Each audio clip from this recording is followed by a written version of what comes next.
For the tie-dye sea turtle assignment, you will need a sheet of paper, a black crayon, or a blue, or a purple, or a green, any kind of dark crayon. Yellow is not a great choice, nor is white.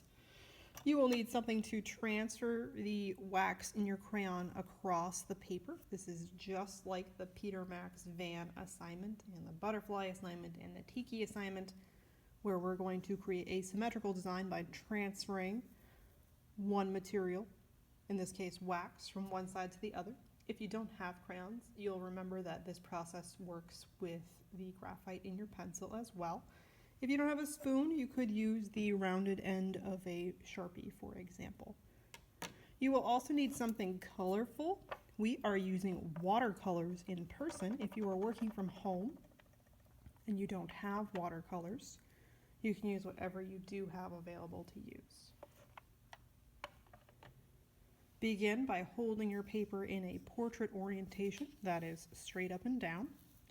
We're going to fold the right edge to the left edge. It seems silly to say right to left specifically. It matters because we need to draw on the crease for this assignment. You might recall from previous transfer exercises that if you draw on the opening, you end up with two halves instead of one whole that is symmetrical. It's not always a problem. Sometimes it can be a happy accident to have two halves of a symmetrical design rather than one whole. We're going to draw a sea turtle from the upper right corner on the fold. We're going to eyeball about 1.5 inches, and we're going to make a line that's about 1 inch long. We're just eyeballing, we're guesstimating. In the bottom left corner of our paper, we're going to guesstimate about 1 inch away from the bottom. We're going to make a little notch. That notch is for you to aim for. From the end of our line, we're going to swing out really far on our paper and aim for that mark at the bottom. So I'm going to swing out and land on the bottom. If you're concerned about maybe making a line you're not happy with, you could draw with pencil first because there are no take-backsies with crayon. We're making a stylized sea turtle. This is not any particular species. We're going to make the plate segments on the shell. Right near that first line we drew, about 1/2 inch to 1/4 inch away, we're going to draw a line just like it, parallel, about the same length. We're going to eyeball about 1 inch away from that. Same line, same length, and continue in that manner all the way down the turtle shell. If they are slightly different lengths or slightly different distances, that's okay. You may end up with more or fewer plate shapes than I do, or than your neighbor does, and that's okay. We're going to connect these two lines, our first line and our third line. We're going to connect each other line by making a greater than or less than, or by making these lines look like they are houses or fence posts, however you want to think about that. They don't have to be even. I'm not using a ruler. I'm doing my best to just freehand this. The last shape is going to have a spur coming off of it. That's about half the length of the lines so far that you've made. And it's going to make a diagonal turn into the fold. So far, what we've been creating will make a 6-sided shape, a hexagon. This will make a 5-sided shape, a pentagon. From the tips of our roofs or our fence posts, we're going to make a line almost to the edge of the shell. So these lines are all going to be different lengths depending on the contour or shape of the edge of your shell.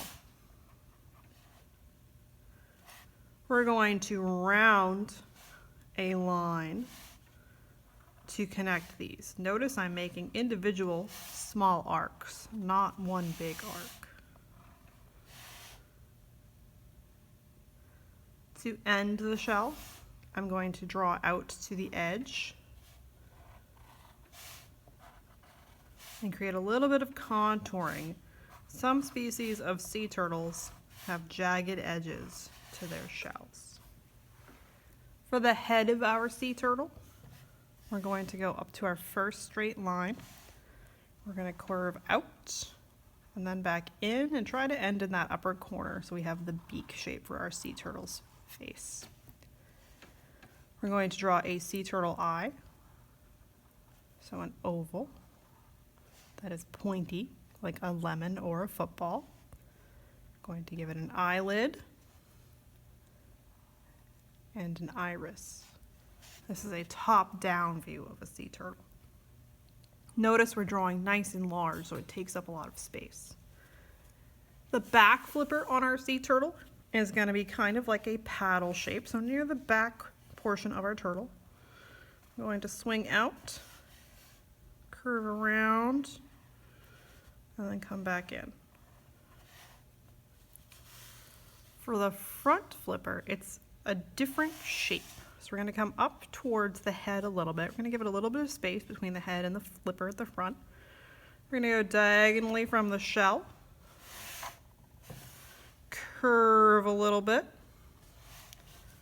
come down, stay on the paper. You can get right up to that edge. I'm going to curve up, touch the shell if you have to, come back up, and then curve down. So if it doesn't touch the shell, it makes a curved contour right there, but it might touch your shell. This is a stylized sea turtle, not any particular species, and it's not a realistic representation. To create the symmetry, we're going to unfold our illustration. Now we're going to fold it so the wax is on the inside. With your spoon, if you're using a spoon, you're going to put your thumb in where your cereal or your soup usually goes. You're going to rub your paper in a circular motion. So if you're working from home and you have a metal spoon, you can use a lot of pressure. If you're using a plastic spoon, be careful that you don't push down so hard that you snap the spoon, because that means another student doesn't get to use that spoon. So I'm working in circles. You can tell I'm pushing down with a good amount of pressure because the tip of my thumb is turning white. Periodically, I can open up my turtle and see how well it's transferring. I can see that there are areas that are transferring quite well. There are areas that I can't really see. I'm going to go back over them.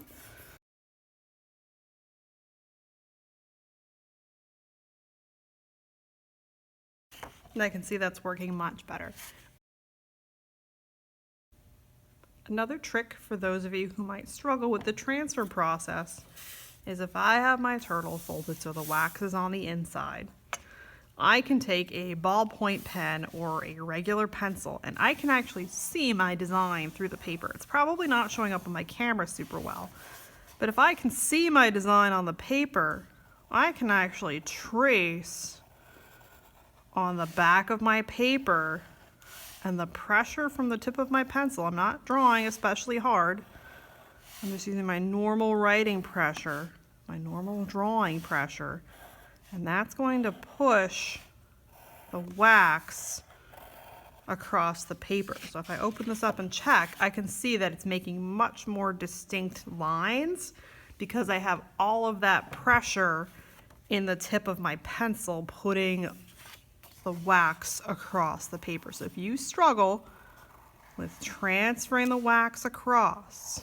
or the graphite if you're using graphite at home, you can trace the back of the turtle and that pressure will transfer your wax from one side to the other. Once you have your design transferred well enough for you to see, go ahead and trace your lines with the wax again. The reason we're using wax is because we're going to be watercoloring, and the wax is going to resist the watercolor and really contrast nicely with the bright colors we're going to be using to paint our turtles.